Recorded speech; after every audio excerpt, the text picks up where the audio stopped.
WESWES Show. Okay, we're back with another sportscast here in West Auckland. Well, I'm here in West Auckland, but I'm over here with the brothers Adam and Lando. What's up? What's up, man? Nice to meet you, Kim. Adam. Skux, you alright? Yo. Yeah, sorry, my internet just cut out. might have to cut that one. I missed the whole intro. Oh, good start. Anyway. Good start. Start again now. Just like a team. Good start, just like a team. Well, I just want to talk about, we're here to talk about some NFL. So week 5 is just gone. And I just want to talk about how your teams are doing. So I know, Adam, you're a Tom Brady fan. You don't care what team he plays for. So at this moment, you're going for the Tampa Bay Bucks. So how they going, brother? Yeah, Tampa's, the Tom Brady Buccaneers. They're doing well. I think they're 4-1 or 5-1. 5-1. So they're actually they're top of the NFC South. So they're doing well. I mean, the Saints, though, they've got Jameis Winston. He's kind of, I don't know, he's coming up and down, trying to find his footing. But I don't think that they should have too much trouble coming out on top of the NFC South again. His team that obviously me and Lando spoke about it, he came from the Pats, and I think they got a good young gun. Lando will be able to cover that more, but I think they obviously had their big clash last week. The Pats, the week before, Pats versus against Tampa, and that was a pretty good game for the young guy. Like, he did pretty well. And I think got to give credit where credit's due. I think whether it was him or the offense, but I think they did well against Brady, especially for a young guy. Like, if that was Cam Newton and they lost like that, people probably would have said Cam choked, or it wouldn't have been good enough. But because Mac's a young guy, like, I think he showed a lot of steel and a lot of heart for a young guy, for a rookie QB. But I just saw Tom, he had a quote, I think, after that Pats game, like, he said he could play till he was 50 or 55. Not that he'd want to, but, like, I mean, he's like, my body's not going to be the issue. It's just like, family and time like that. So there was another stat that said, like, he's played better in his 40s than he did in his 20s. Like, I mean, he's like a fine wine, man. He's like a Tere Mana whiskey, that guy. So, man, I don't know if anyone's going to stop Tampa from three-peat. What do you think, Lando? I just love all that gas coming out of your mouth. Sharks, man, that's some hot stuff, eh?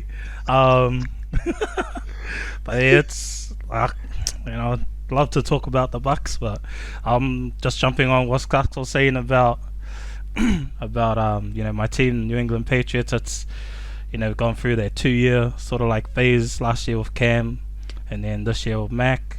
I think definitely got it's got a lot of poise as a young QB coming into the league. I think coming from Alabama, and not that they did get a lot of reps, the quarterbacks, it's mainly about their running backs or their DBs, or mainly their defense when you come out of Alabama. But Mac Jones is like on at the moment. He's got that short to intermediate passing going on. I think just like I think it's the expectation for him to carry the team's not. I think needs to be like balanced out. But just as a team wise, I think the consistency is like the main one, especially in regards to defense. When you got a rookie QB, you need like a strong running game.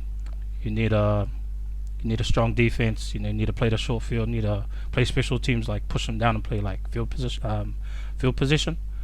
But we're lacking in a lot of other areas. I think our special teams are alright, man. Our punter's pretty on sometimes, and then we got our guns coming down with Michael Slater, and I think Justin Bethel's still with us as well. But if we can keep the field short, get some stoppages, because I think like the way the league's geared, like this is like a bigger thing, but the way the league's geared is like it's hard to play defense. So any stop you can get on third down, like you're winning for your team.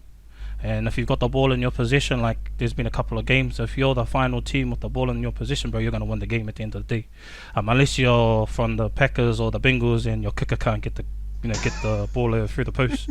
It takes about five attempts. But in regards to like what the Pats need to do, and Bills like massive on it is like fumbles. Like there's been about 2 games where a turning point was we're in the goal, like in the 20, and the end zone, and then flipping the running back wants to fumble the ball, and it's like either Damian Harris or what's that new cat that come through? Oh, flip! I think it was like Jackson or something like that, but he's a rookie, and then he fumbled the ball, and like that was the turning point for our team, because it's all about momentum, and when you got a young quarterback, momentum's massive, and so, man, it's like we're 2 games away instead of being 2-4, 4-2. Put it there. And then there was that obviously the field goal that we missed as well. So did we miss a field goal, or was I watching a different game? So I can't remember. Yeah, but it's massive, dude. Like like to be honest, dude. Like we've got the guns to play. Like it's just figuring out like what what's his name, Josh McDaniels and Mac Jones can get going on. Because as you can see, like throughout the league, man, if your offensive coordinator and your QB's on, bro, you're like gonna be rolling in this comp. Look at Dak and Kellen Moore. Obviously, look at Tom Brady with Byron Leftwich. Like that's like flipping rolling for those cats right now, and that's beautiful to watch. Some beautiful football being played. You mentioned Mac Jones. Now he's a guy that this is his rookie season, and some big shoes to fill. Jumping in Tom Brady's old shoes. But man, that game, I think it was week 3 when the Bucks came down to New England to play. Out of all the new QBs that are in this year, especially the rookie ones, I think Mac Jones is probably well ahead of everyone else. How'd you? Because I know that's your team too, Adam. So how'd you guys find that game, that week 3 game? I thought we lost then. Honestly thought we were gonna get rolled, because you got to realize like I think there was some ridiculous I don't know if it's stat, but a lot of Tampa Bay's roster came back, bro. Like Ndamukong Suh came back after his 1 year. They got JPP. They even brought Shaq Barrett back. Like, so there's a lot of continuity. And I still think they had their quarterbacks, like their secondary is depleted now. But during that Tampa Bay and New England game, like that's a hard defense to go against if you got pressure up front, and then you got a back end that's gonna like lock down your receivers in coverage, and then you got like flipping Levante David and what's the man, Devin White, and 54 and 45, like shucks, it's hard to play. There's not going to be a lot of time to throw the ball, or even when you do, they're going to get on you real quick. So yeah, I didn't give us a chance to be honest, just looking at that. So just the result was a bit disappointing, but man, that was a mean game nonetheless. I think it was a lot closer than a lot of people thought, so definitely props to the Pats. And I'm assuming that this is the type of stuff that like they scout for, but when they made the comparison of like Mac's his catch and release in the pocket like is exactly the same as Brady. So like when you've got a young QB like that, and that literally like you don't need the other stuff like to fit into, if that's how McDaniels and Belichick are going to continue to run their offense, and they've basically just got like a young Brady now, like apparently his IQ's up there as well. So I mean, but that catch and release time, that like reactionary time that he has, I mean that's going to work out in their favor. And they're 2-3 now. They could be 3-2 the other way. They're still second in the AFC East. Like they still got definitely a shot at getting towards the playoffs. So and the Bills could fumble. Yep, they get the wild card. And also Tampa, like they're getting all the injuries now that they probably should have experienced last season. So who knows how it's going to impact them moving forward. As long as they still got Vita Vea fit, though. Dude, smoking. I posted up a little thing on Vita, how he was trying to do a jersey swap with Jordan Malite. And he couldn't get his jersey off his back, and it was a bit of a meme, turned into a bit of a meme. But At the end of the New England Bucks game, you had that little moment where Belichick hugged Tom Brady. It was just a little quick hug and leave. Did you guys make anything of that? I don't like, to be honest, man. It's like, it is what it is. Like, I think when you're the media, you know, you got to generate something, and you got to delve into it. But like we all know, like, personal relationships are personal, and we all want to insight into it. But it's up to however you know, it's up to them, really. You know, I think that's like security, you know, a relationship. Like, there's stuff that I want to say about Skux on here, even, you know, you gotta keep it. Don't know Skux now. Yeah. Yeah, I think because like Tom Brady, like his whole career though, like he hasn't put a lot. He doesn't put a lot that isn't football out in the media anyway. So like, what his true feelings are or whatever for Belichick, like he'll never let that show anyway, because like he's super private. And like, if you've seen, like, he did a like a documentary too called Tom versus Time. Like, I don't even know if he has time for emotions. Like, that dude, literally, it's football. Like, it's crazy the dedication he's put into the sport and then his body as well. So like, yeah, who even knows? And then Belichick's probably the same. He's just like, not my quarterback anymore, not my problem. Like, yeah, cool, good game, on, then move on. On to the next Super Bowl, man, because that's what it's about. I think our last topic on this podcast will be round 6 or week 6, which Sunday or there's tomorrow. We'll talk about what your predictions are for your teams. But right now I want to talk about the Kansas City Chiefs. Now these guys are doing really bad. Their defense has been shocking. You know, they've you see Tyreek Hill been dropping balls. You know, and Mahomes' his passes have been intercepted. So I think 6 times already his pass has been intercepted, and that was his whole season, 6 intercepts last year. So yeah, I think it's pretty much the defense needs a lot of work. I'm trying to get your guys' take on Kansas City. Yeah, I haven't been following them too much. Obviously, I've seen that their performances haven't been too well, but yes, I'm not too clued up on like what their roster's like in their defense, but it could also just be, you know, you get a lot of young quarterbacks if they come into the league hot and, you know, they have a couple of good seasons. You've got to have at least 1 or 2 kind of down seasons. Like, offenses and defenses will click onto you. You know, similar to like Russell, you know, with the Seahawks coming in hot, and then, you know, you got to have that cool down period. Some people do it in reverse, you know, Tom coming in not hot and then like peaking later. So I think it's just the ebbs and flows. I don't think it's anything serious for them. I think they've got enough experience and probably enough leadership within the locker room to kind of see it through. I mean, Tampa Bay was in the same position last year and then they went all the way through. So I think it's too early to ring any alarm bells for teams. But yeah, Lando might be able to speak more about, like, from a roster point of view, because I haven't followed them too closely. I think just jumping on that too, Cam, it was like back in the day there was like the Indianapolis Colts, and they were real similar with Peyton Manning and Marvin Harrison. I think he had his tight end Dallas Clark, and then he had Reggie Wayne coming through, and he had Edgerrin James as running back, bro. And then they had a solid O-line. You know, but then in saying that, you know, Peyton Manning knows what's happening. But they were real similar to how the Chiefs are, where like they were scoring points left, right, and center, bro. And then, but their defense was geared to protect the lead. If that makes sense. So once they got out to like 2 or 3 touchdowns ahead of you, man, they just had these quick 6'2", 6'3" defensive ends rush around the edges or spin move like on the inside of the tackle, bro, and just get the quarterback. Because if you didn't keep up with them, you're gonna lose the game. And so like a lot of it, and I think the blueprint came out with I don't know if they came out with it, but they definitely implemented it the best, was when Tampa Bay challenged them in the Super Bowl last year and kept them to like 9 points or something. Ridiculous. You know, so like whatever they use in regards to controlling the ball, controlling time of possession as well, because the longer you leave it out of his hands, you know, the less he's likely going to get a hot streak. But like in regards to the roster too, they're missing, I think, Edward Hilaire's out now. He's injured. I think he went on IR because I dropped him from my fantasy team. But their rushing game wasn't moving as well, bro. So they got no opportunity to like run it, run the ball and then kill time.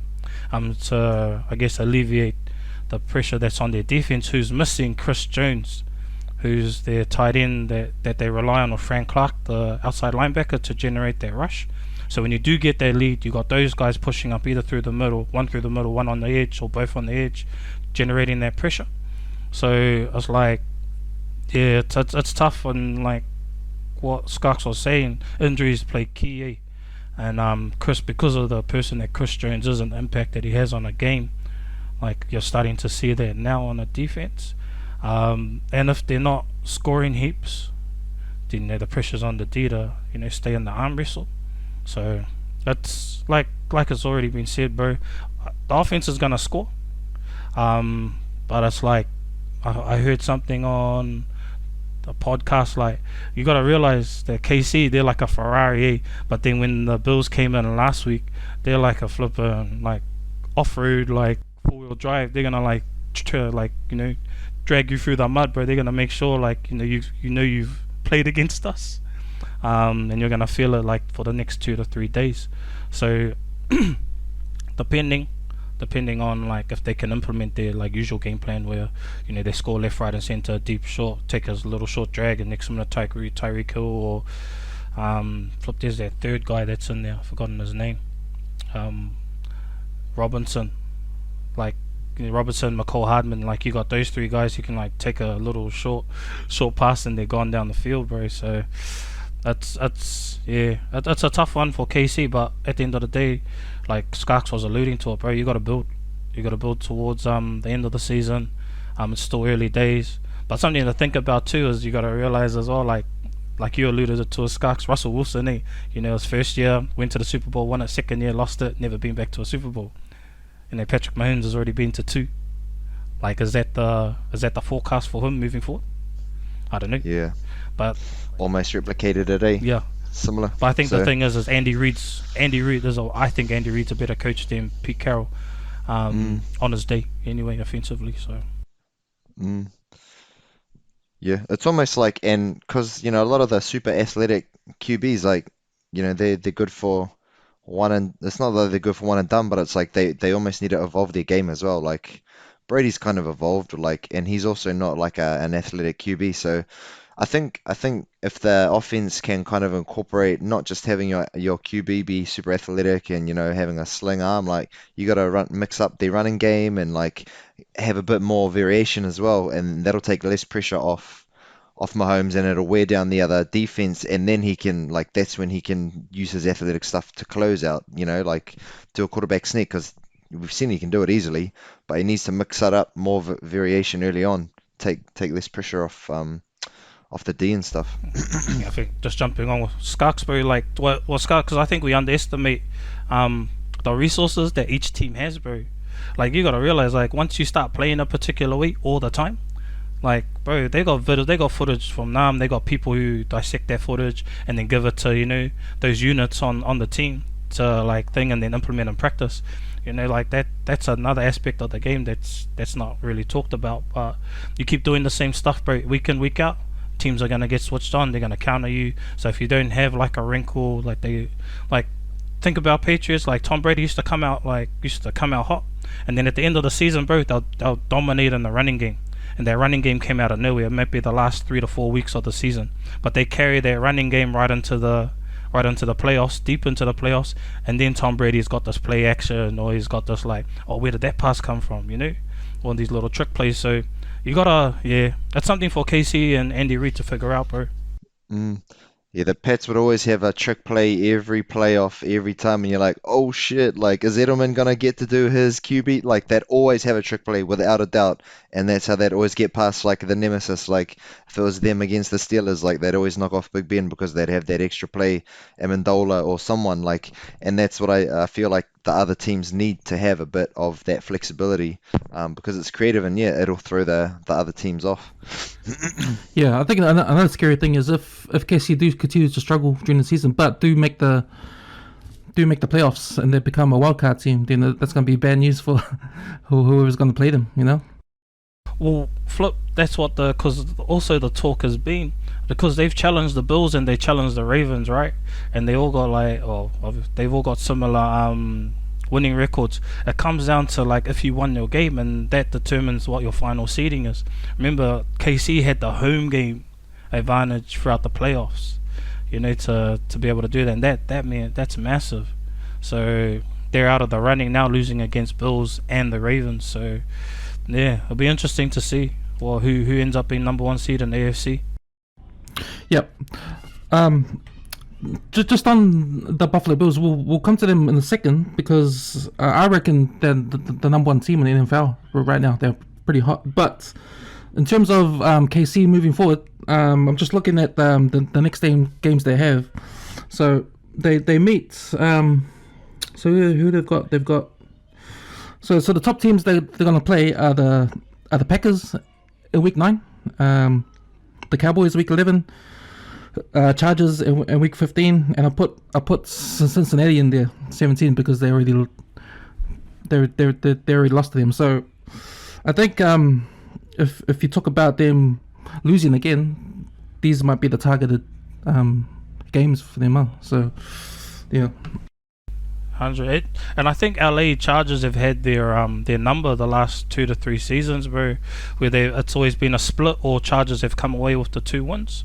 So they really got to look deep here when it comes to their division, because you got to take out your division before you take out your conference.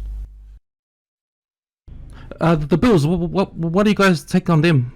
I know Josh Allen's been on fire. You know, he's on my fantasy team.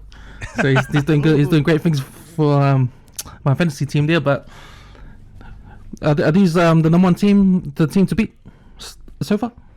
I think like all round, yes, because their defense is hot, bro. They got good ground game, and like you said, just Josh Allen is just seeing the field too easy at the moment, and plus he's that dual threat, so got to take that in consideration. But yeah, number 1, because here's the crazy thing about them, bro. Like they're the at the moment they're the number 1 scoring offense and the number 1 scoring defense. So like that just says a lot about who they are and what Sean McDermott's done with them over the last 3 to 4 years, coming over from Carolina Panthers, So yeah, man, just crazy, and then my bloody division. So yeah. Well, the Cards are the only undefeated team so far, so I don't know if they've had it easy, and second of all, as a New England sports fan, as a Patriots fan originally, you don't care about New York teams. They'll fizzle out. Yeah, that's a good point about the Cardinals, because they're undefeated at the moment. 5-0. Yeah. 5-0, yeah. You got the Bills, the Chargers, Ravens. They're all on 4-1. But yeah, I'm just looking at who the Cardinals beat, and they're pretty average teams. So they haven't met a good team yet. They don't until I don't know. They're gonna meet Packers. Browns tomorrow. Browns, like they got a losing record, but Browns have been alright. They've been in. They beat the Rams. Who, the Browns? No, the Cards. They beat the Rams, so that's decent. Yeah. But yeah, just I don't know, man. Because I was like real skeptical when JJ Watt signed up with them, saying like, nah, they're gonna go to the Super Bowl. I'm like, man, these guys just whatever. Next minute made me look silly. 5-0, but that's a competition, I guess. Like you got to think, like go back to KC. They've lost to 3-4-1 teams, bro. That's the big difference at the moment. The teams that they lost to, their winning records are like massive difference. So, like you said, we'll see how they go against playoff caliber teams or winning record teams shortly. So one team I've been excited watching was the Baltimore Ravens. Now that game against they beat that game against the Colts. What wasn't it last week? They came from behind. They had that fourth quarter comeback and won in overtime, I think. How good is Lamar Jackson, man? I mean, damn. That team is one of my teams to watch. Got anything to say, Skux? I mean, he's holding it down, man. Like, he's been another one just like Mahomes, they were the same year, right? And it was always going to be the clash of them two, who was gonna win the Super Bowl first, who was going to be MVP first, and can't remember if Lamar had an injury that kind of, derailed his chances, or if it was just he didn't adjust as well to the league. But yeah, he's definitely showing his credentials, his running game, showing his arm, showing his I guess his maturity as well to come from that behind that OT game as well. Because I think they were down like 17 points or something, and they rallied back in the fourth quarter. So like to drive like that, I don't think it's a fluke when you're against a better team. He actually worked hard for that. So, yeah, has all his court stuff gone away? Like, I don't even know.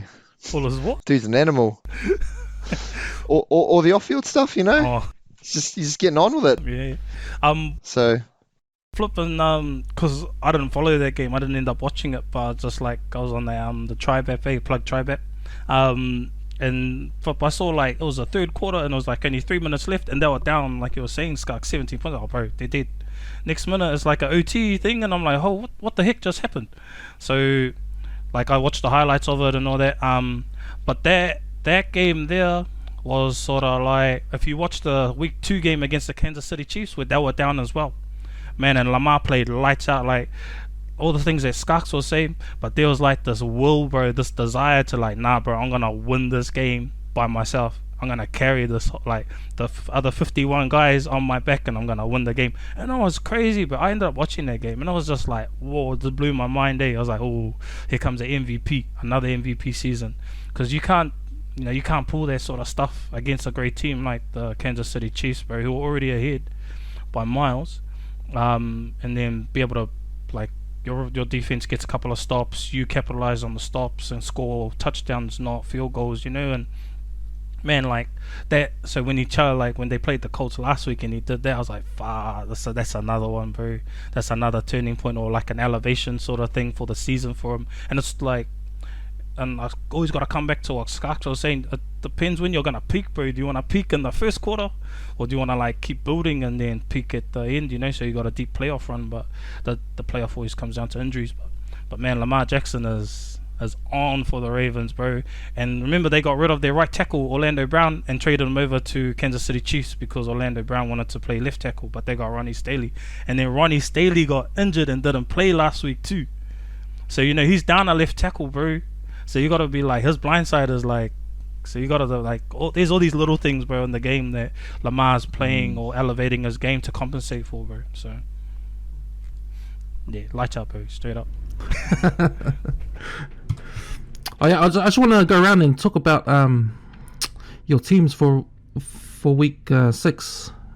It started on Friday in New Zealand time, but tomorrow's game. So we'll start with the Bucks. So who have they got this week? They've got they challenged the Eagles on Friday. On Friday. Yeah, they won. Yeah. Oh, they already won that. Yeah, That was an ugly one, bro. Still a W. Yeah, true. It's a dub, bro. It's a dub. And who's New England got? This bro, we got Dak, bro. Oh, Cowboys. Yeah, so we got Trayvon Diggs. Hey, that guy, man, shucks, intercepts every freaking week. Stop throwing the ball at him, bro. Patriots by 8, 9. You reckon? Patriots by 10. Do we have a home game? Ooh, I don't know. Just throwing it out there. Hey, Dak, might just have one of those games.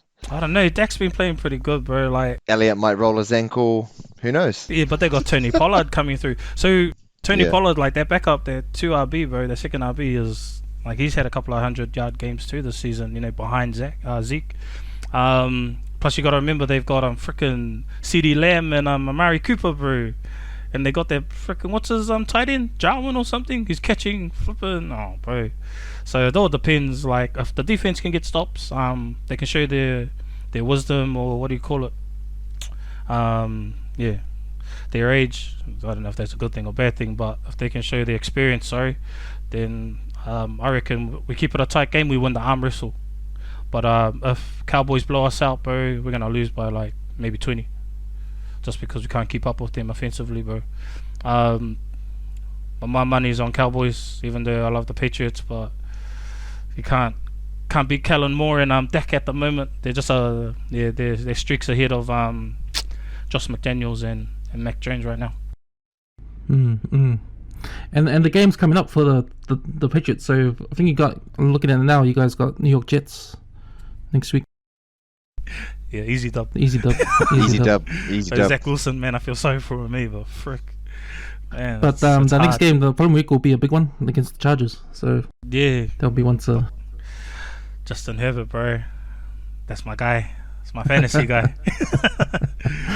You were talking about how Josh Allen got you fantasy pointers. Bro, Justin Herbert got me some too, man.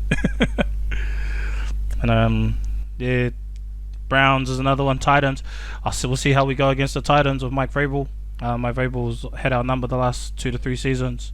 And then yeah, everything else sort of seems, within our grasp to win.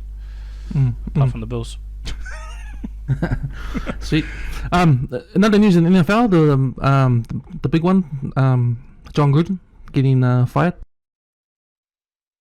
Apparently he's been emailing some racist shit around the NFL. So I just want to get your guys' take on that. Yeah, we were talking about it before it started. Like I said, I saw Shannon Sharp was saying something, and then just how African Americans, when there's an issue with an African American in the league, they're told to just play on or just whatever. And then with Gruden, what broke the camel's back was actually it was LGBTQ or like homosexuality or and then feminist stuff. So he was like, whoa. Since when did other minorities get to whose minority gets to be more heard than others? So I mean that was I like a lot of what Shannon Sharp says. Like I feel like he's walked the walk with everything. So I hate people like Stephen A. Smith, but he's just antagonist. That's his role. He's the guy just to piss people off. But there's people like Shaq and then Shannon Sharp who've they've walked it. So I hold their opinions and values. So that was someone who, because I haven't looked into exactly what was the emails and stuff, but I mean he's gone, so I guess that's good. Like he's got to look at it from that point of view. Lost a shit ton of money. Idiot. cover your bases, cuz.